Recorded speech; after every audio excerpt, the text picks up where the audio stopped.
کون بدبخت ہے جو نہیں چاہتا کہ میں کامیاب رہوں؟ ہر میدان میں، گیمز ہوں، دین ہو، دنیا ہو، میں کامیاب بن کے اتروں۔ مگر کامیابی کی کنجیاں کہاں سے ملتی ہیں اور کہاں سے اس میں زنگ ڈلتے ہیں کہ ہماری گاڑی نہیں چل سکتی؟ دو طرح کے لوگ ہیں جو ہر میدان میں ناکام رہتے ہیں۔ دو فرقے کہہ لیں۔ ایک بہت بڑا فرقہ ہے جی کہ جو پوری رات اپنی بات سناتا ہے، پوری رات بڑے اہتمام کے ساتھ۔ اس سے بڑا فرقہ ہے جو سنتا ہے، پوری رات سنتا ہے، صبح جب میدان عمل میں اترتے ہیں تو دونوں عمل سے خالی۔ اب بتائیں کامیابی خاک ہوگی؟ سننا کی منزل ہے، سنانا منزل ہے، یا عمل منزل ہے؟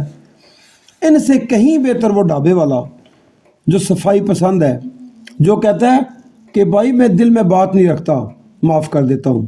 صفائی میرے دادے نے کہا تھا رکھا کر، مگر میں دل بھی صاف رکھتا ہوں۔ اس نے سنی نہ بات، بس اسی پہ بات ختم کرتا ہوں میں کہ آٹے برابر علم ہو، اس میں نمک برابر عمل ہو تو کیا خاک فائدہ ہوگا۔ اس سے کہیں بہتر ہے کہ نمک برابر علم ہو، آٹے جتنا عمل ہو، تو پھر میں دعوے سے کہہ سکتا ہوں کہ کسی میدان میں آپ ناکام نہیں رہ سکتے۔